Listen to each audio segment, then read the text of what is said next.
Baik, terima kasih teman-teman sudah menunggu. Jadi kita sudah menemui penyidik dan sudah mempertanyakan proses kelanjutan perkara yang dilaporkan oleh Askaongi. Hari ini kita mendapatkan surat SP2HP, surat perkembangan hasil penyidikan, di mana dalam surat tersebut tercantum bahwasanya penyidik sudah melakukan gelar perkara dan terlapor mantan suami siri Askaongi sudah ditetapkan sebagai tersangka. Nah, tindak lanjut kita serahkan kepada penyidik kepolisian. Ya, kita berharap karena perbuatan ini bukan yang pertama kali. Ya, perbuatan ini sebelumnya juga Aska pernah melaporkan terkait KDRT yang kemudian sudah dicabut gitu.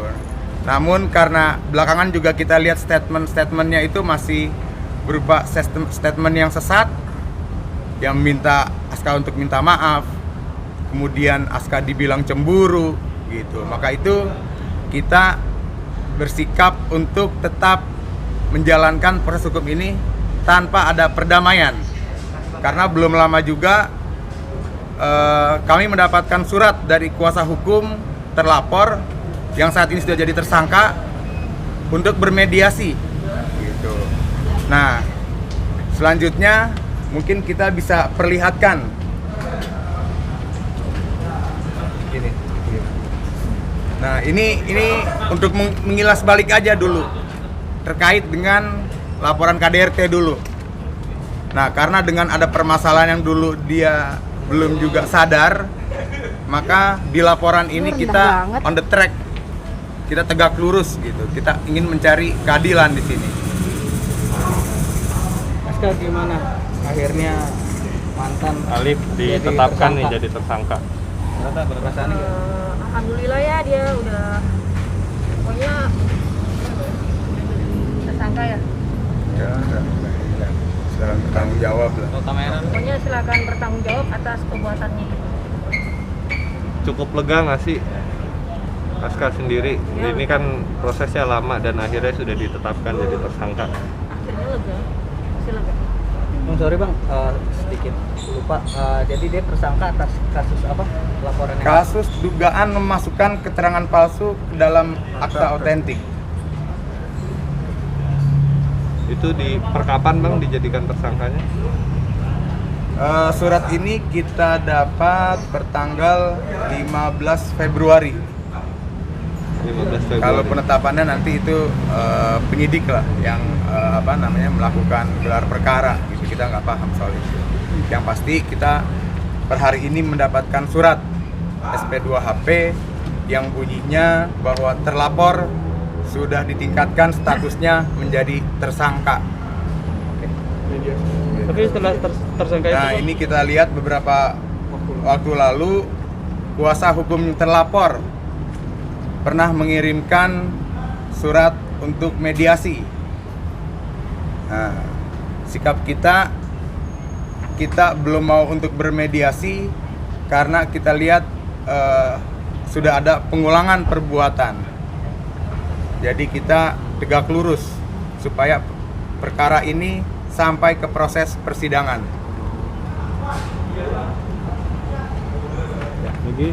Bang, mungkin setelah ditetapkan sebagai tersangka mungkin dalam minggu ini atau beberapa hari ke depan Kelanjutannya mungkin. ada kelanjutan. Di SP2HP itu disebutkan juga bahwa tindak lanjut berikutnya adalah memanggil tersangka, memeriksa.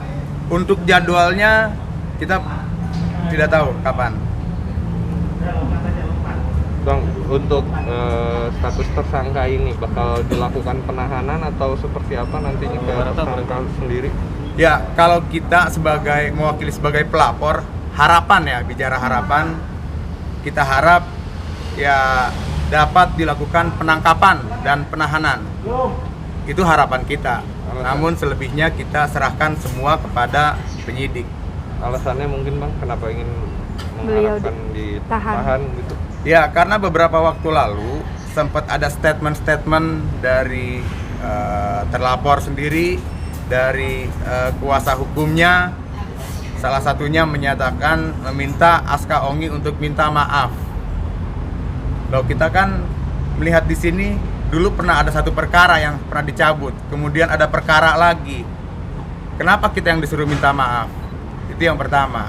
Yang kedua, ada pernyataan bahwa Aska Ongi cemburu. Nah, ini kan sama sekali pemutar balikan fakta. Gitu. Ini proses hukum, jadi kita harap silakan dia ikuti proses hukum ini. Bang, ini kan sudah dijadikan tersangka ya untuk nanti selanjutnya ke depan surat-suratnya Aska yang diduga dipalsukan itu nanti gimana, Bang? Nah, kalau berkaitan dengan surat yang dilaporkan itu kompetensi dari penyidik, bukan kompetensi kita. Tinggal dari nanti penyidik lah yang akan mengumpulkan semua alat bukti. Itu Aska sendiri mungkin Aska. setelah ditetapkan sebagai tersangka mungkin untuk bertemu dengan anak mungkin mau fokus ngurus anak aja, tidak bertemu dengan bapaknya atau seperti apa? Kalau itu sih kalau udah ketemu lagi nggak ada kepentingan juga, udah nggak ada urusan.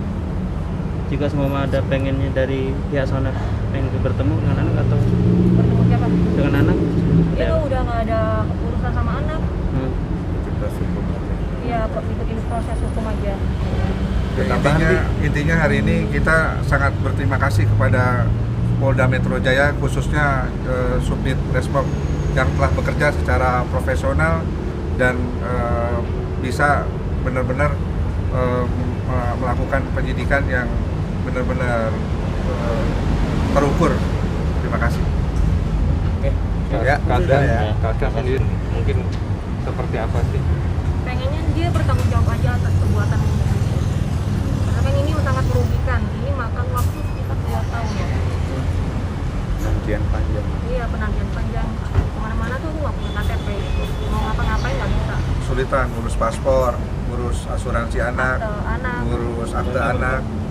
Jadi hubungan hukum terhadap akte itu benar-benar untuk para wanita di seluruh Indonesia khususnya ya, untuk menjalin hubungan dengan seseorang itu perlu harus kejelasan dalam legalitas jadinya. Jadi kalau perempuan mau berhubungan dengan seseorang atau laki-laki, ya dia harus resmi. Nah, resmi itu makanya dia punya akte, aktenya itu harus otentik. Demikian.